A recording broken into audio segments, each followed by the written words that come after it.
Hi my dear friends, my name is Hussein Mashayikhi and welcome back to my Unreal Engine course. So in the previous sessions we learned about lighting and we learned how to properly light our scenes. I hope you've been practicing and you know how to do the lighting for your own scenes. But from now on, from this session on, we're going to focus on creating materials and right now, all the materials that you see inside the scene have been imported directly from 3ds Max, and I haven't done anything on them or with them. The only thing that I've done is just to change a few colors. So all the materials are just have been directly imported from 3ds Max. So we're going to learn how to create our own materials, different types of materials, and by the end of these sessions you will be an expert on how to create your own materials for your own project. So make sure to practice the skills that you learn in these sessions too, and let's go.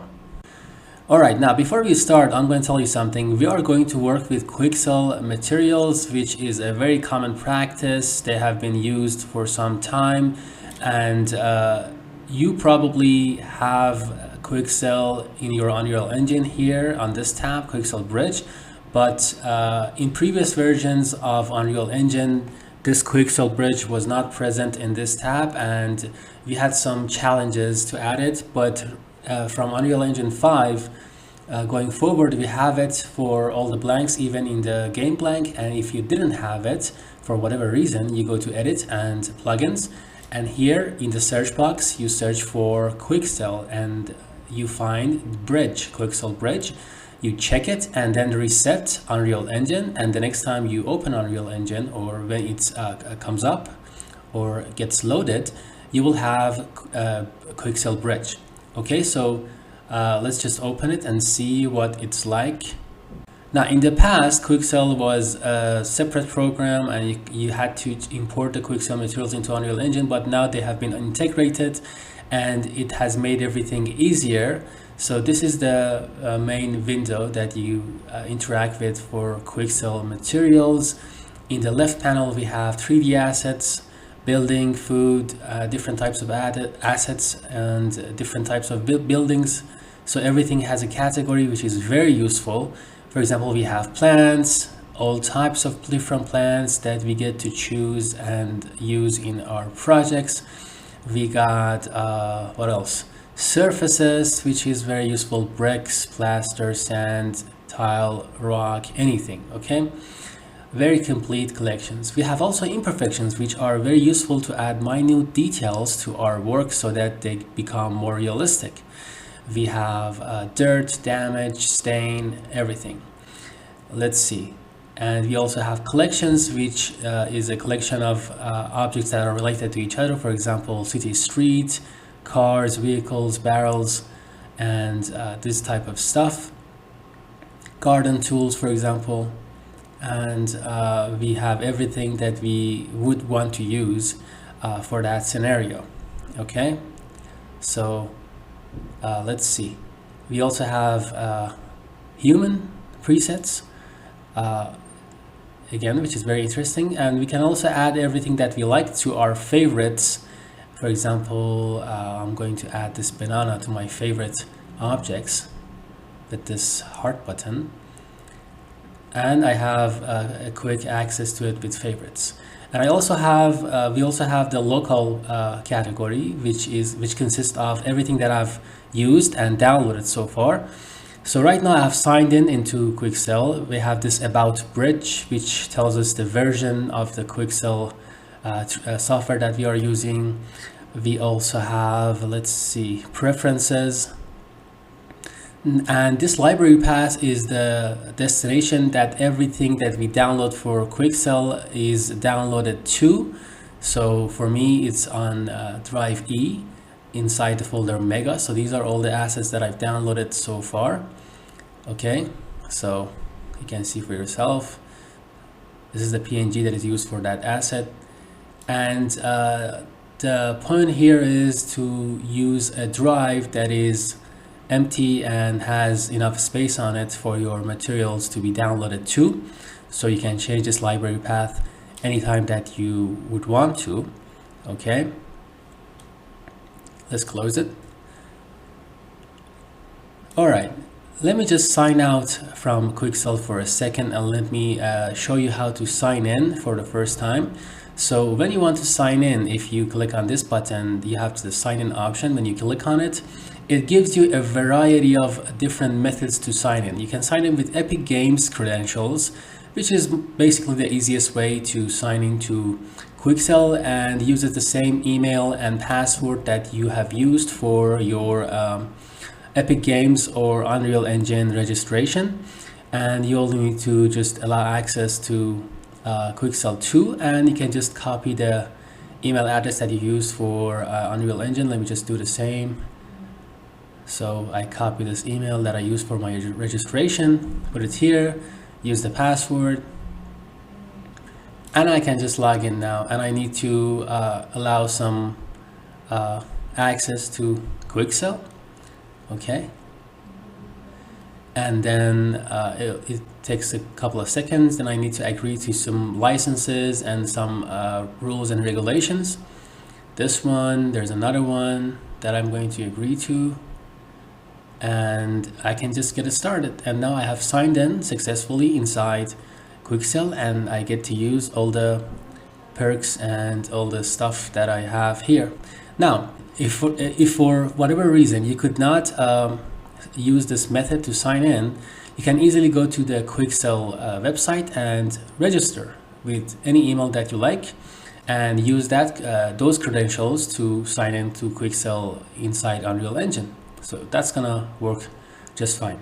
Okay, like I said, this is the location of the files that I have downloaded, and if for whatever reason I delete one, if I close this Quixel window and open it again, the next time it will show me that I have 36 local files because one of them has been downloaded. Okay, so it will update automatically.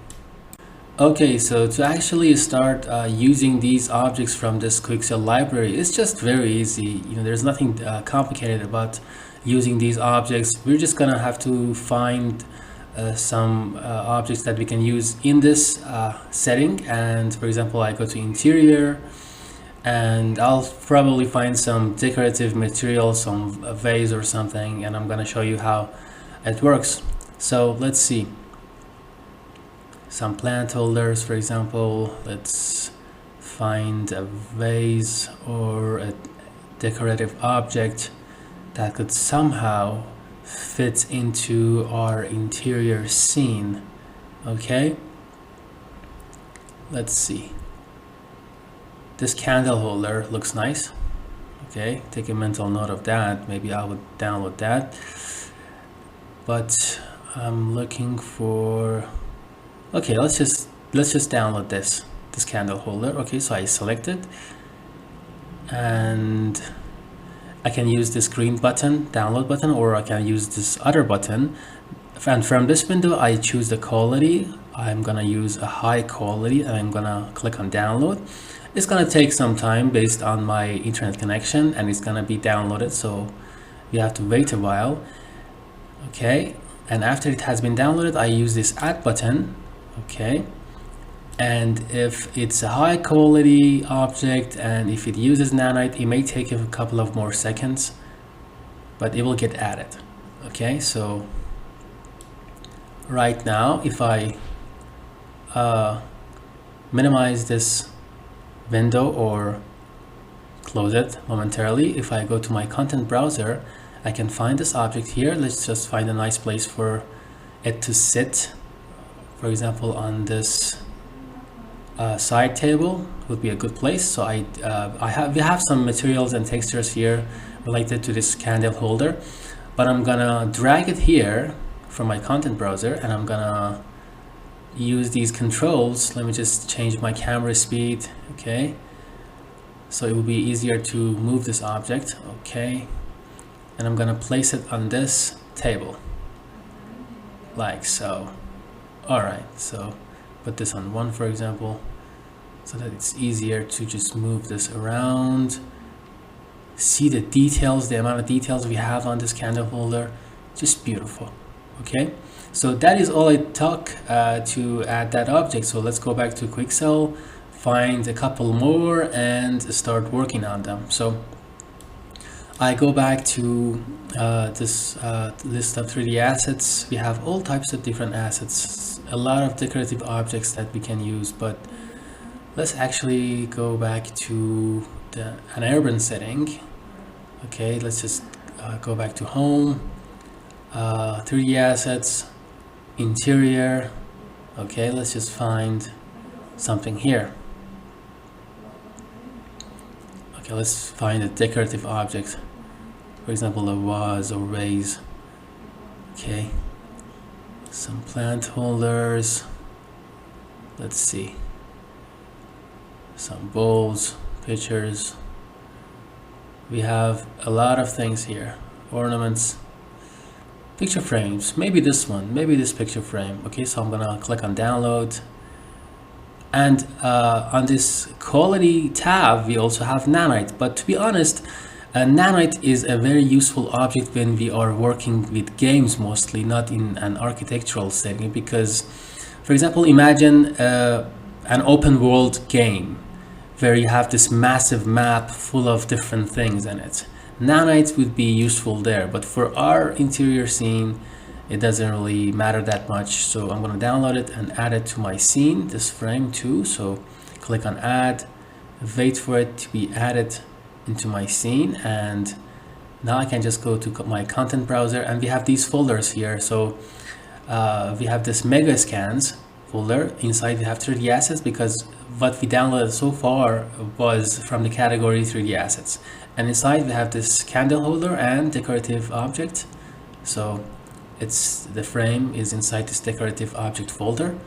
Let's find a suitable place for it to be put to. For example, maybe we can just lay it against this wall here. Okay, let's just look at it from the side, see the amount of details here, just it's gorgeous. Okay, and I'm gonna tilt it slightly back against the wall. Okay, all right, let's just move it to the left a little, and there. Okay, so beautiful. Now let's just find another object and then we'll start working on them. So let's see what else we can add. This is really attractive, so I'm gonna use this high quality, and if you have access to high-speed connection, you can just download the stuff that you know you like and you would use for later projects, and then you can just store them, and anytime you change your windows or install Unreal again, you can just have those objects ready and add it to this Quixel program or 3D, give a destination for it, and then just use it instantly. Okay, so you can just download a couple that you know you like, and that is what I'm going to do. I'm doing right now. So I'm gonna add these two, and let's find a place for this object here. Okay, it's very esoteric, so I put it there. Let's see if it's a nice place for it to be put. Just beautiful. Look at the details. So yeah, that would be a good place. So I'm gonna leave it there, and I'm going to add the next one, which was this Japanese wooden ornament. Okay, let's find a wall for it to be attached to, maybe this one. So I'm gonna drag it manually here, change the angle.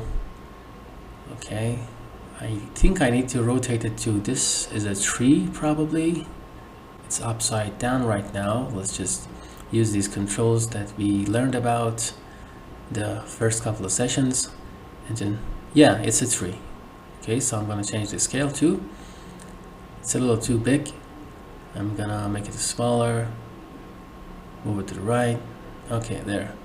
But to be honest, it looks really ugly. It just doesn't suit our scene very well, so I'm gonna delete it. Okay, so we don't need to add anything just for the sake of it.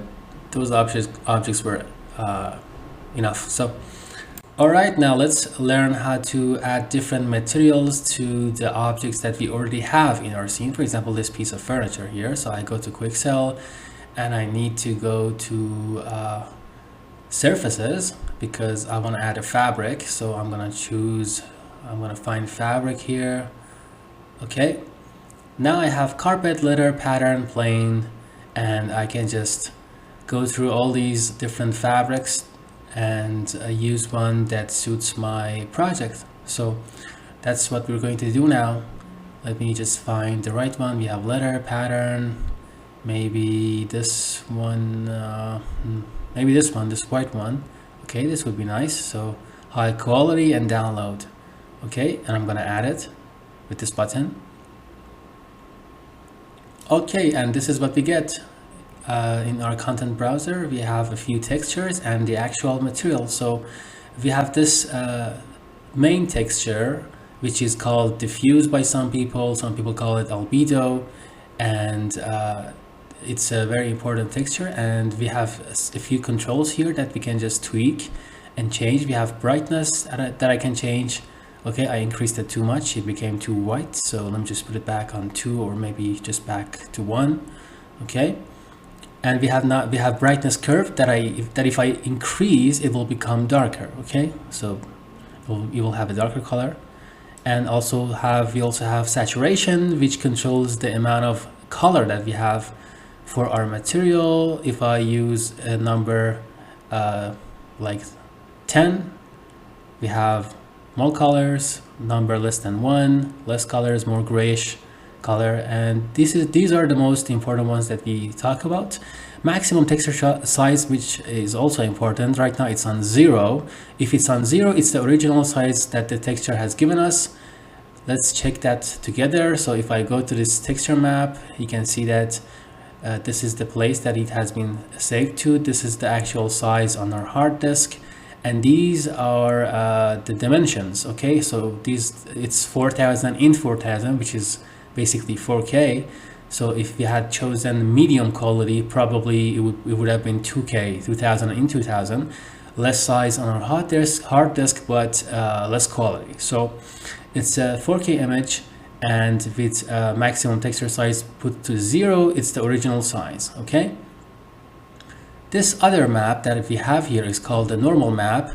In Unreal Engine, we don't have bump maps. We don't have bumps, so we cannot use bump as an option, but instead we have normals or normal map that would do the same thing, and we can tweak it to have a more bumpy texture or a less bumpy texture, and that is what we're going to try out.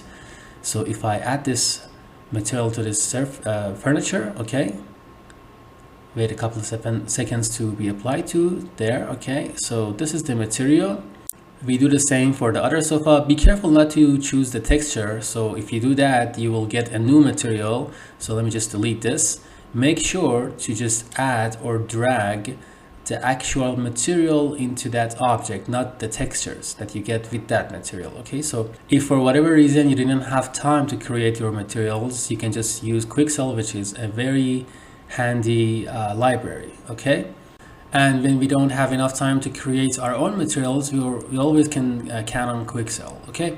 Now, if I go to my content browser and if I navigate to this material or fabrics folder, and if I double click on the material itself, I get to just have some controls over the material itself. I can change the diffuse texture, I can change the normal map texture, and different things, different qualities or features about this material can be changed and controlled here. For example, if I enable or check this normal strength here, let me just make this window a little bit smaller so that you can see the actual furniture and the material.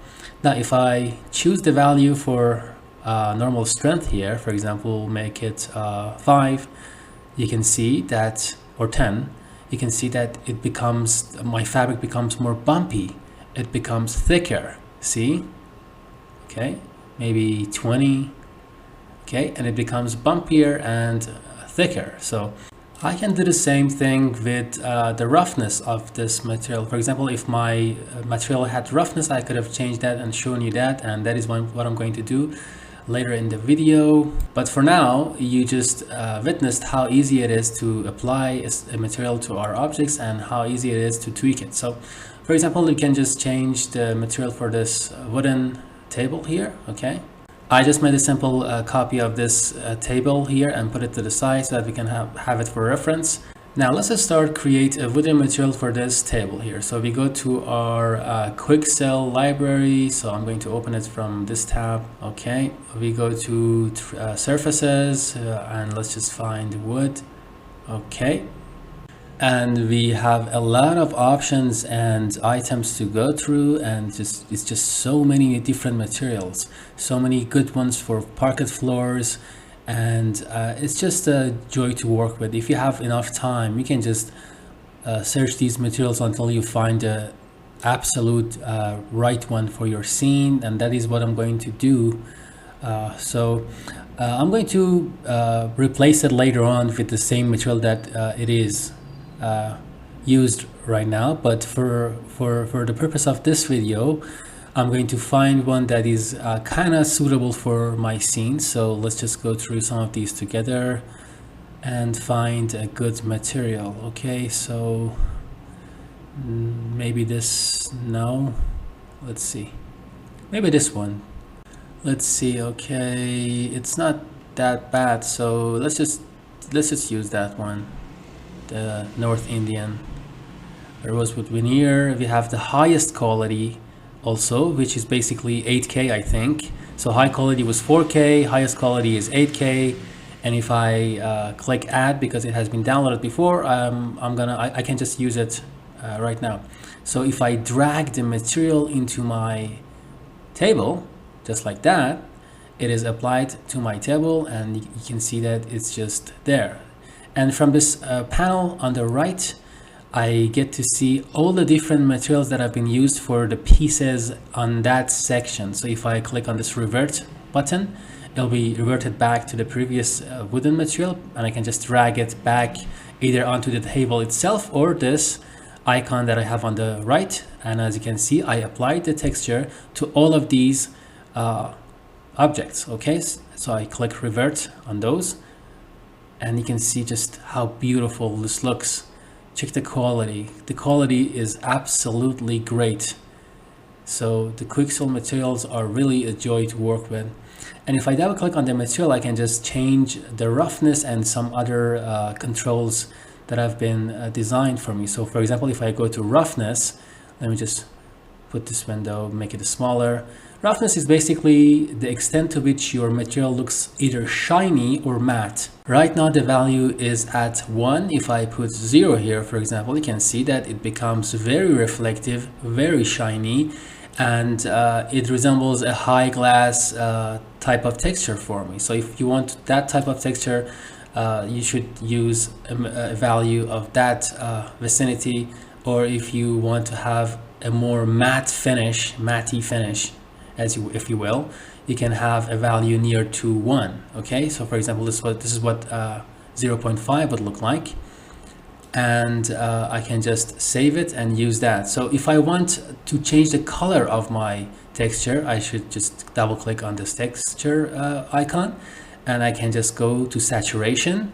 Let me find it here, saturation, and I can just change the value to, for example, 0.3, and I get rid of some of the colors. Okay, I need to save everything, so make sure to save everything before you go to your viewport, and there you can see that it's just a lot more grayish and less saturated. Okay, let's double click on the material again, change the roughness back to 1 as it was, save it, go back to our scene, and we can just apply this texture to other places, other tables that we have in our scene. For example, this one, I can just drag it there. Okay, so this one is using this new material too. Let's see what else we have. We have some other tables here. This table here on the back side. Okay, we just simply drag our new material into this surface, and it is applied there instantly. By the way, make sure the object that you're using this material for has a good unwrap or UVW map.